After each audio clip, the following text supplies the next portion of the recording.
ఇండస్ట్రీలో అద్భుతమైన క్రేజ్‌ను సంపాదించుకొని, స్టార్ హీరోయిన్‌లుగా కెరియర్‌గా కొనసాగిస్తున్న సమయంలో కూడా కొంతమంది నటీమణులు బాలీవుడ్‌పై మోజుతో ఆపై అడుగులు వేసి కెరియర్‌ను అయోమయంలో పడేసుకున్నవారు అనేక మంది ఉన్నారు. అలాంటి వారిలో గోవా బ్యూటీ ఇలియానా కూడా ఒకరు. ఈ ముద్దుగుమ్మ రామ్ పోతినేని హీరోగా వైవీఎస్ చౌదరి దర్శకత్వంలో రూపొందిన 'దేవదాసు' మూవీలో తెలుగు తెరకు పరిచయం అయ్యింది. ఈ మూవీతోని మంచి విజయాన్ని, సూపర్ క్రేజ్‌ను ఈ బ్యూటీ సంపాదించుకుంది. ఇక ఆ తర్వాత ఈ బ్యూటీ నటించిన 'పోకిరి' సినిమా ఇండస్ట్రీ హిట్ కావడంతో ఈమె క్రేజ్ అమాంతం పెరిగిపోయింది. ఈ మూవీతో టాలీవుడ్ ఇండస్ట్రీలో టాప్ హీరోయిన్ స్థాయికి ఇలియానా వెళ్ళింది.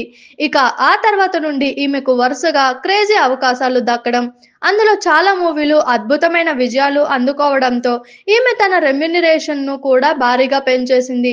ఇక ఈమెకు ఉన్న క్రేజ్ దృష్ట్యా రవితేజ హీరోగా రూపొందిన 'ఖతర్నాక్' మూవీ కోసం ఈమె ఏకంగా ₹1,00,00,000 తీసుకున్నట్లు అప్పట్లో వార్తలు వచ్చాయి. ఇకపోతే ఈమె తెలుగు సినీ పరిశ్రమలో ₹1,00,00,000 రెమ్యునరేషన్ తీసుకున్న మొదటి హీరోయిన్‌గా చరిత్ర సృష్టించినట్లు కూడా వార్తలు వచ్చాయి.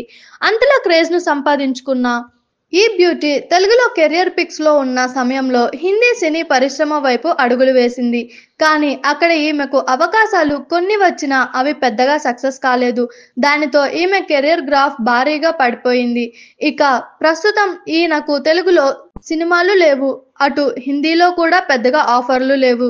₹1,00,00,000 పారితోషికం తీసుకొని చరిత్ర సృష్టించిన ఈ బ్యూటీకి ఆఫర్లు లేకపోవడం అనేది పెద్ద విషయమని చెప్పవచ్చు.